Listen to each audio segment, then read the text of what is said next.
नमस्कार। आज के इस डीप डाइव में हम जिस घटना का विश्लेषण करने जा रहे हैं ना, वो कोई मनगढ़ंत कहानी नहीं है। ये एक असली नाइट हॉरर स्टोरी है। एक ऐसी खौफनाक रात का ब्रेकडाउन जो शुरू तो बिल्कुल नॉर्मल तरीके से हुई थी, लेकिन देखते ही देखते जिंदगी और मौत के खेल में बदल गई। आज हम इस पूरी घटना की हर एक डिटेल को खंगालेंगे और समझेंगे कि कैसे पलक झपकते ही एक आम सी रात एक भयानक दुष्स्वप्न बन सकती है। ये कहानी सच में अंदर तक झकझोर कर रख देने वाली है। जरा रोहित के इन शब्दों पर गौर कीजिए। जब मैं 12 साल का था। 12 साल, ये उम्र ऐसी होती है ना जब दुनिया बहुत सेफ और एडवेंचरस लगती है। लेकिन रोहित के लिए एक डरावनी रात ने सुरक्षा के उस पूरे एहसास को हमेशा हमेशा के लिए चकनाचूर कर दिया। ये कोई सुनी सुनाई बात नहीं है, बल्कि एक ऐसा सीधा अनुभव है जिसने रोहित का दुनिया को देखने का नजरिया ही बदल दिया। ये हमें याद दिलाता है कि खतरा कभी बताकर नहीं आता, और जैसे जैसे हम इस घटना की परतों को खोलेंगे, आपको एहसास होगा कि ये सब कितना अनएक्सपेक्टेड था। तो चलिए इस खौफनाक रात की शुरुआत पर चलते हैं। आधी रात को पार्क में मस्ती। रात के ठीक 1 बज रहे थे। अब ये कोई ऐसा समय तो है नहीं जब 12 साल के बच्चे आमतौर पर घर से बाहर हों, लेकिन स्रोत के मुताबिक रोहित और उसका दोस्त आर्यन उस रात पार्क में बस हैंगआउट कर रहे थे। वे अपने स्पीकर पर गाने बजा रहे थे और बस मस्ती कर रहे थे। एकदम मासूम सी एक्टिविटी, राइट?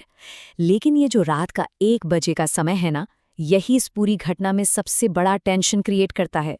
क्योंकि रात के 1 बजे जब पूरी दुनिया सो रही होती है, तब आप बिल्कुल अकेले होते हैं। मदद बहुत दूर होती है। और यही मासूमियत और उस सुनसान रात का जो कॉन्ट्रास्ट है, वो इस सिचुएशन को बेहद डरावना बना देता है। और यहीं से कहानी में एक डार्क मोड़ आता है, अजनबियों की आमद।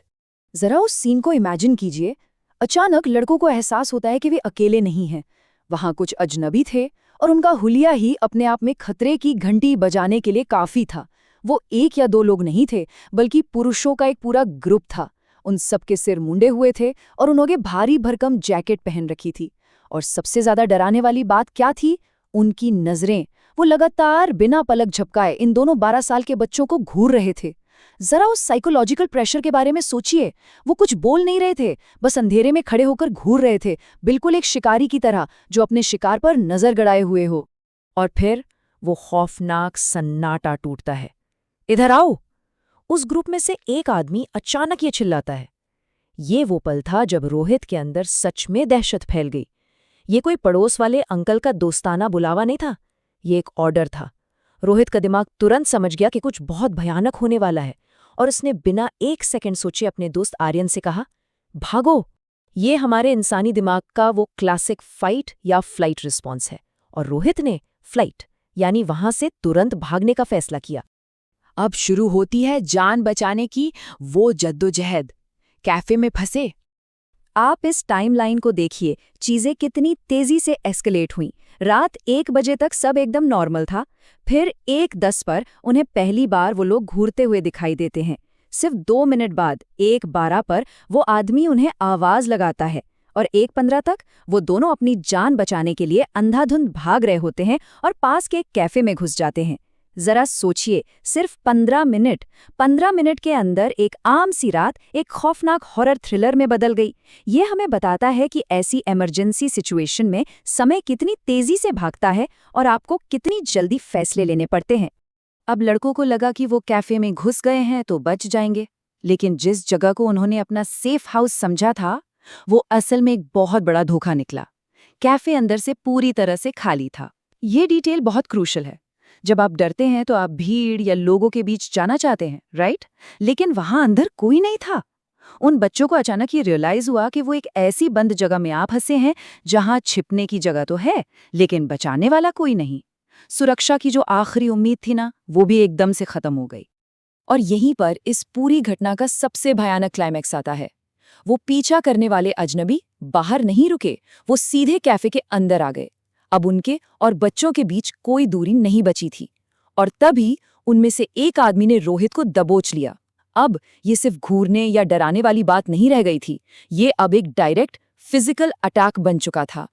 और रोहित को दबोचते ही उस आदमी ने जो कहा, वो रूह कंपा देने वाला था। चुप रहो, हमारे साथ चलो। ये उन किडनैपर्स की बिल्कुल सीधी और साफ डिमांड थी। इस वाक्य की क्रूरता को महसूस कीजिए। इसमें कोई बहस नहीं है, कोई बातचीत नहीं है। एक 12 साल के बच्चे को दिया गया एक सीधा सीधा खौफनाक ऑर्डर है। इस पॉइंट पर रोहित पूरी तरह से उनके कंट्रोल में था। ऐसा लग रहा था कि बस अब बचने का कोई रास्ता नहीं है, कहानी यहीं खत्म होने वाली है। लेकिन तभी कहानी में एंट्री होती है रक्षक सायरन की। बिल्कुल आखिरी सेकंड में एक चमत्कार होता है, और वो चमत्कार था एक सायरन। पास आती हुई एक पुलिस की गाड़ी का वो तेज कानों को चुभने वाला सायरन अचानक से उस खाली कैफे के सन्नाटे को चीर देता है। ये कोई आम आवाज नहीं थी। रोहित और आर्यन के लिए ये सच में एक जीवनदान था। पुलिस का वहां से गुजरना पूरी तरह से अनएक्सपेक्टेड था, लेकिन वो बिल्कुल सही समय पर हुआ। उस खौफनाक अंधेरी रात में वो सायरन न्याय और सुरक्षा की एक किरण बनकर गूंजा। उसे एक आवाज का जो असर हुआ वो एकदम चौंकाने वाला था। सायरन की आवाज कान में पड़ते ही पूरी सिचुएशन 180 डिग्री पलट गई। उन आदमियों ने बिना एक भी सेकंड बर्बाद किए रोहित को छोड़ दिया और वहां से उल्टे पैर भाग खड़े हुए। पुलिस का खौफ उन हमलावरों के लिए इतना बड़ा था कि उन्हें अपना शिकार वहीं छोड़ना पड़ा, और इसी के साथ वो खौफनाक इनकाउंटर खत्म हो गया। लड़के बुरी तरह से डरे हुए थे, कांप रहे थे, लेकिन सबसे बड़ी बात क्या थी? वो अब सुरक्षित थे। वो फिजिकल खतरा टल चुका था। अब आते हैं इस घटना की खौफनाक सच्चाई पर। इस पूरी रात की जो सच्चाई बाद में सामने आई ना, वो किसी की भी रातों की नींद उड़ा सकती है। एक तरफ वो मासूम उम्मीद थी जहां 12 साल के बच्चे बस अपनी धुन में पार्क में गाने बजा रहे थे, लेकिन दूसरी तरफ जो काली सच्चाई सामने आई वो रोंगटे खड़े कर देने वाली थी। पता चला कि वो आदमी कोई आम गुंडे या शराबी नहीं थे।